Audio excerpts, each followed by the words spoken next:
Welcome to our midweek study. We're continuing on through the book of Matthew, and today we continue in chapter 16. And to go back just a little bit so we can be reminded of what's been happening, if you remember at the beginning of chapter 16, the Pharisees and the Sadducees, the religious leaders of the time, demanded a sign. And one of the things that's fascinating about that is that the religious leaders here are divided up into two camps. The Pharisees are much more conservative. The Sadducees, a much more theologically liberal group. And yet they are together, united in this idea of demanding a sign to Jesus. Now, remember that there's a couple of issues with this. Number one, Jesus has been doing miracles throughout his ministry. But the second thing is that the demand for a sign is, especially for the religious leaders, very problematic from the standpoint of Jesus' evaluation of them. And the reason for that is because as religious leaders that they should have an understanding of what's happening, of the kingdom of God and what the kingdom of God looks like. They should be able to tell from Jesus' ministry that Jesus is inaugurating the kingdom from the things that he's doing, the things that he's saying, what is happening around him. They shouldn't really need any signs to confirm this. Remember also after that, and starting in verse 5, is that Jesus warns the disciples not to be influenced by the teaching of the religious leaders. They have their own agendas, and those agendas are not seeking first the kingdom. And Jesus gives his followers, the disciples, fair warning that it's not appropriate for them to look to these religious leaders as models of how to interact with the kingdom of God as it's being inaugurated by Jesus. We went from there to verse 13, and in verse 13 we get the beginning of this interaction with Peter where he confesses that Jesus is the Christ, and we talked about the importance of this confession. Now, one of the things that is going to happen from here on out, we're going to be starting in verse 21 today, is that the things that follow, once again, are following along, not as separate stories, but as part of this context of what's been taking place. So let's start reading in verse 21. It says, "From that time Jesus began to show his disciples that he must go to Jerusalem and suffer many things from the elders and chief priests and scribes, and be killed, and on the third day be raised. And Peter took him aside and began to rebuke him, saying, 'Far be it from you, Lord, this shall never happen to you.' But he turned and said to Peter, 'Get behind me, Satan. You are a hindrance to me, for you are not setting your mind on the things of God, but the things of man.'" Now, the thing that probably first jumps out of the page at us about this is that Jesus seems to be very harsh in his evaluation of Peter and in his rebuke of Peter. It's I would imagine that a lot of us would put ourselves in Peter's shoes and think, wow, that's something that we might say, hey, no, I don't want you to go to Jerusalem. I don't want you to die at the hands of these religious leaders. I don't want any of those things to happen to you. It's very possible that we can see ourselves saying these things to Jesus as he tells us that that's what's going to happen to him. And we put ourselves also in Peter's shoes and feel the sting of this rebuke from Jesus. It seems to be a very difficult, very harsh rebuke from him, and it doesn't seem to be commensurate with the offense that Peter is given in caring about Jesus. So what do we make of this? What do we make, first of all, why is Jesus now starting to tell his disciples what's going to happen?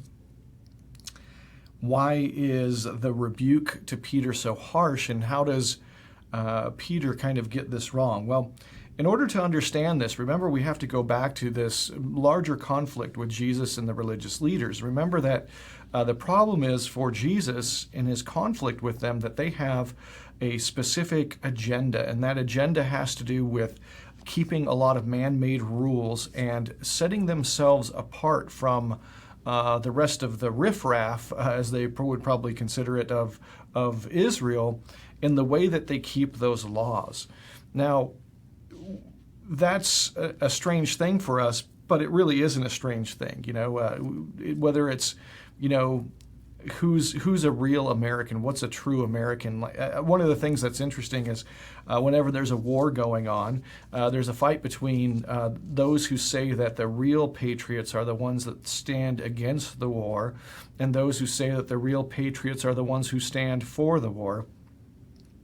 And it's easy to see how those two groups come into conflict. Some will say, well, I care about the men and women whose lives are on the line. I think this is an unjust war, and it's our patriotic duty to exercise our freedom and stand up and oppose this war. And others will say, well, we're in this war, and we should all stand together and stand behind the men and women in uniform. And there's almost a contest of who's the better American.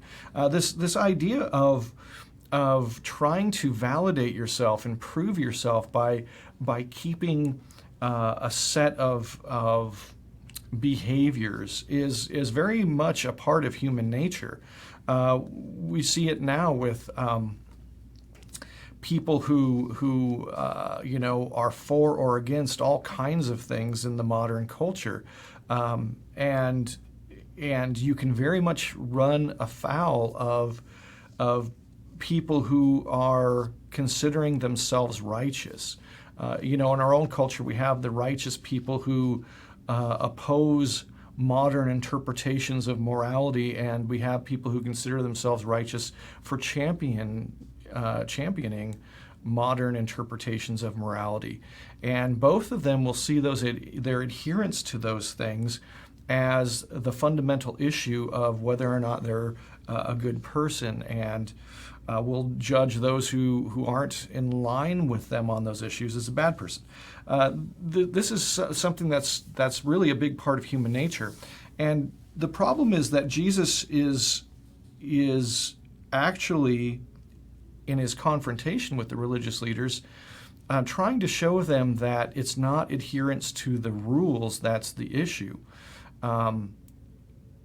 Now, that doesn't mean that rules are unimportant. Obviously, God gave Israel the law.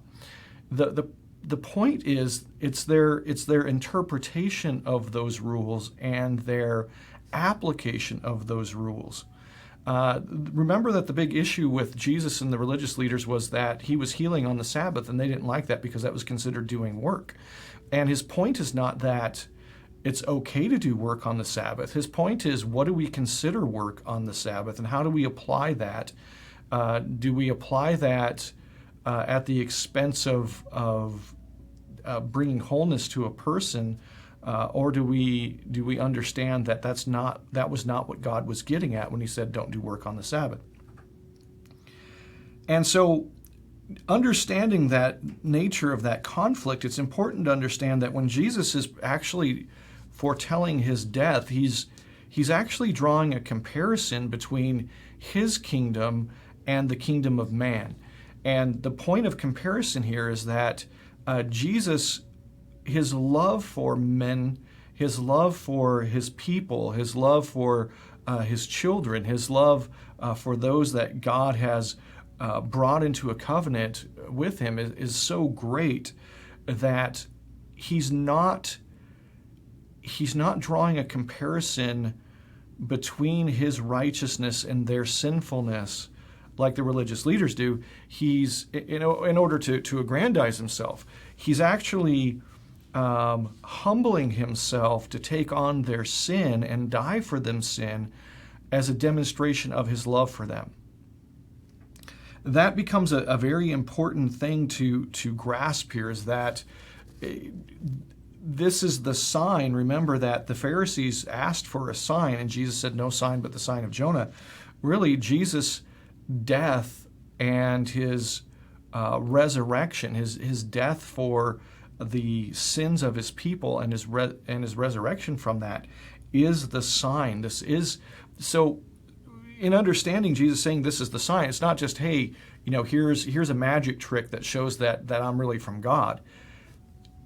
Jesus is saying this is a sign of my relationship to the Father. This is a sign of my inauguration of the kingdom of God, because at its heart, this is who God is, and at its heart, this is what the kingdom of God is. The kingdom of God is not about adherence to rules. It's about the love of God and the love of man. Now, saying that, it's important to understand that sometimes we get this wrong today by saying, oh, well, it's all about love. And then we define love by whatever is appropriate to our emotions or the person's emotions that we're loving. That's not it. Love has a very definite nature and character.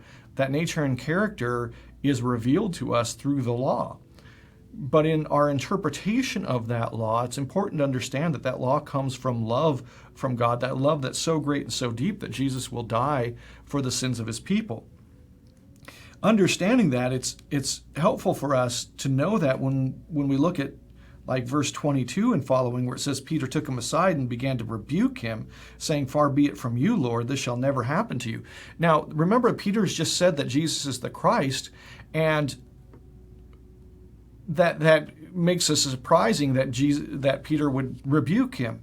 If Jesus is the Christ, then what right does Peter have to rebuke him? But maybe that's the wrong way of looking at it. The idea here is different than that. It's that because Peter is so convinced that Jesus is the Christ, it's impossible for Peter to imagine this happening to him.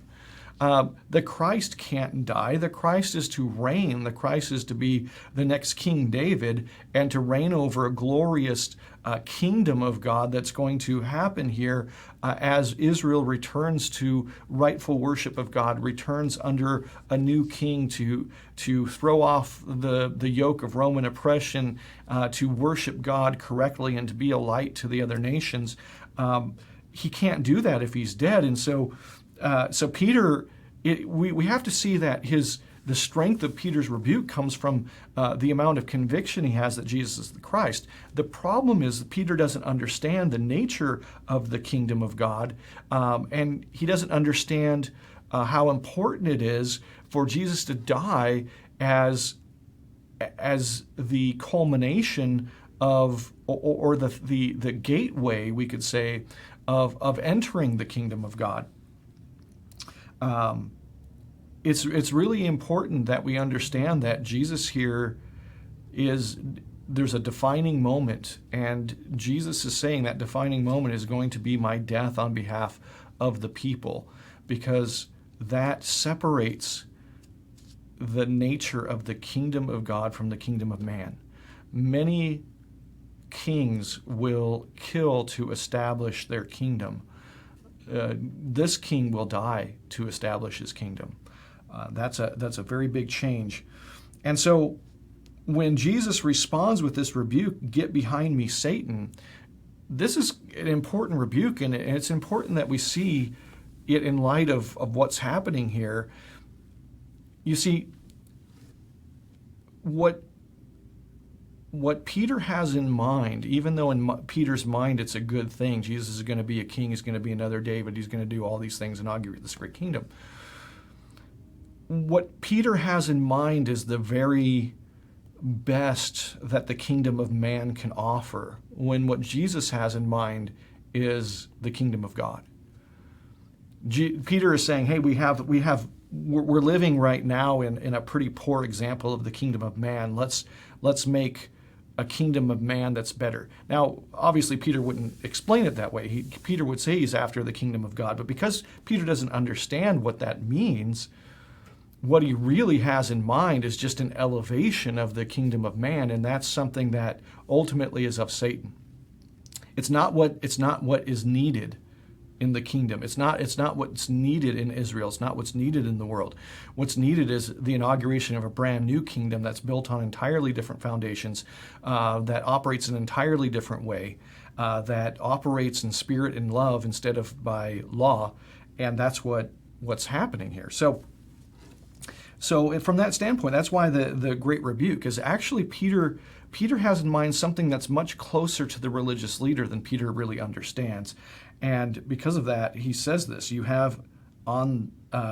you are not setting your mind on the things of God, but the things of man. You have in mind an earthly kingdom, a human kingdom, the kingdom of man. An elevated one, to be sure, but still something that falls short from the kingdom of God. So it's important for us to understand that, and really the message for us is be careful with that. What you're doing in your Christian life isn't just elevating a human type kingdom. Are you being just a good example of a human king, or are you living out the kingdom of God? Are you seeking out the kingdom of God first, so that that's really what's happening in your life and that's what's being inaugurated around you? Or are you just elevating the kingdom of man? So let's think about that as we continue on with our study. Thanks for joining us.